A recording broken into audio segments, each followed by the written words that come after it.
My fellow online political glazers, gather around as I don my intellectual regalia and plunge headlong into the maelstrom of madness that has unfurled before our very eyes. Source that I'm getting paid by Israel to do Hasbara, to do Israeli propaganda. Why wouldn't you make that information public and expose me? Like, wouldn't that be, not the largest story, but wouldn't that be a really big story if it came out that like a pretty big YouTuber that does politics and travels around is getting paid by Israel to be an Israeli shill? Like, I feel like I've talked to enough people, been on shows and everything. I feel like a story would be pretty sensational, right? Like, flew out to Israel, was on one of their podcasts, and is getting paid by the Israeli government to say all these horrible things about Palestinians. Like, would that not be like a really sensational, really huge... Why don't you sue him then? The actual malice standard is way too big for...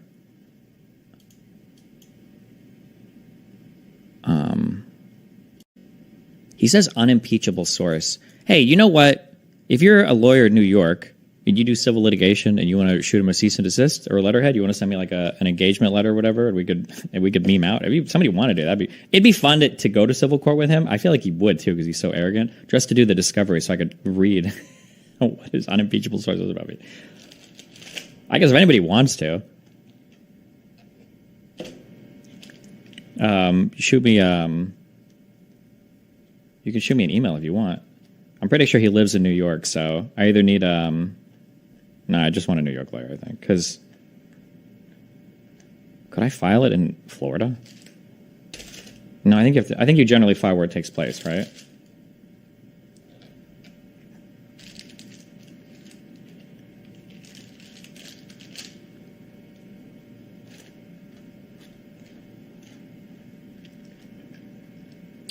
He would have to actually name the source if he was in court, right? Otherwise, he just made it up. Maybe, I'm not sure. I don't know how that works, like protecting sources or whatever.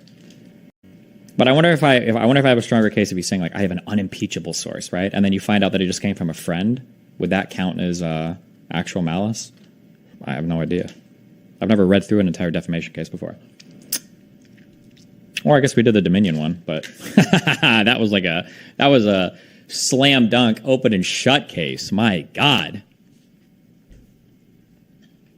People would hang it over your head forever and say you try to silence criticism. If he's lying about me? Wait, what? That would be the best way ever to expose myself. Why would I sue somebody for making a claim about me if he has unimpeachable sources telling him that the claim is true? I would be destroying my own career, wouldn't I? Because he would just go to court and now he'd have to reveal, oh, well, this is how I know. And now, boom, Destiny's outed as being paid for by Israel, right? A saga that traverses the treacherous terrain of defamation, deceit, and the drama of legal entanglement, all centering on the one and only Destiny, an internet sage, a gladiator of Twitch, who now finds himself embroiled in a brouhaha of epic proportions. But what, pray tell, has brought us to this precipice of pandemonium? The answer lies in the audacious accusations lobbed by none other than Norman Finkelstein, a man who has seemingly thrown caution and reason to the wind. Imagine, if you will, the absurdity of it all. Here we have Destiny, a man of many opinions, a maestro of online debate, suddenly finding himself accused of being an Israeli shill, a puppet of the Zionist overlords, if you will.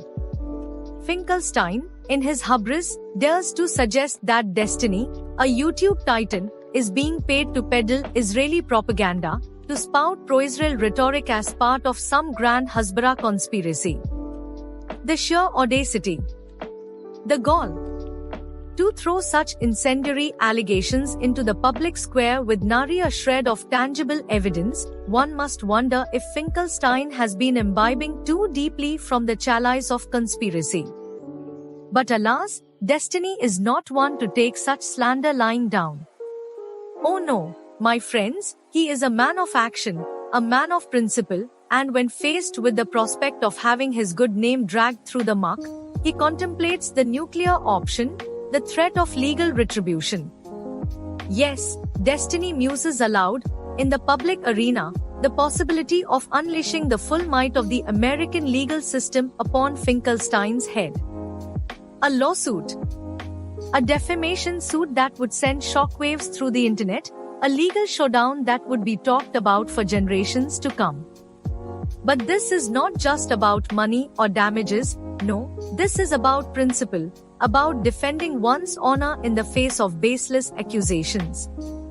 And yet, destiny, ever the strategic thinker, knows the treacherous path that lies ahead. For you see, defamation cases are no walk in the park. They require proof of malice, proof that the accuser knowingly lied or acted with reckless disregard for the truth.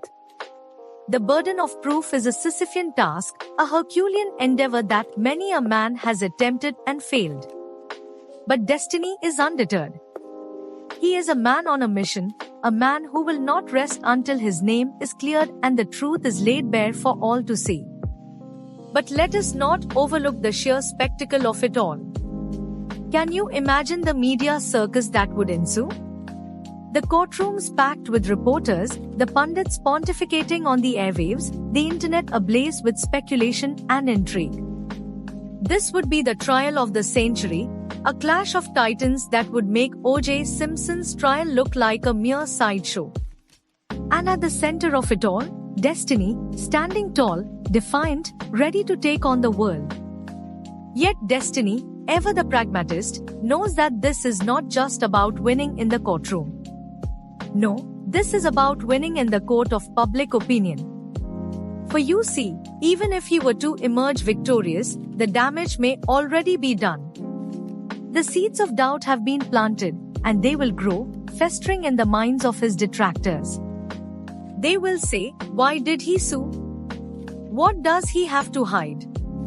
The whispers will spread, the rumors will fester, and destiny knows that once the bell of defamation has been rung, it can never be unrung.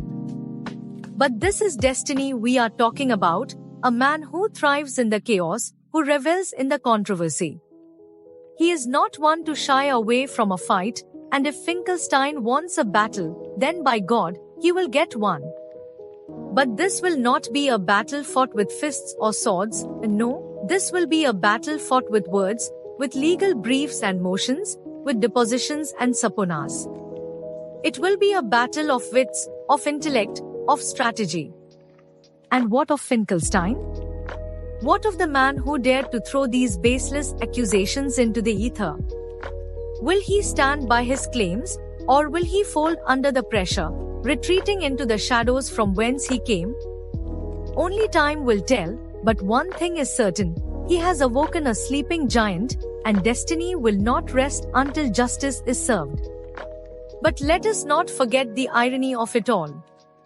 For in threatening to sue, destiny has inadvertently drawn more attention to the very accusations he seeks to quash. The Streisand effect, as it is known, is in full swing, and now the world is watching, waiting to see how this drama will unfold. Will destiny emerge victorious, his name cleared, his reputation intact? Or will this legal battle prove to be his undoing, a Pyrrhic victory that leaves him worse off than before? In the end, this is more than just a legal dispute, this is a clash of ideologies, a battle for the soul of the internet. It is a reminder that in the digital age, words are weapons, and reputations can be destroyed with the click of a button. But destiny is a fighter, a warrior, and he will not go quietly into the night. He will fight, tooth and nail, to defend his honor, to clear his name, and to send a message to all those who would dare to slander him. Beware, for destiny is watching, and he will not hesitate to strike back.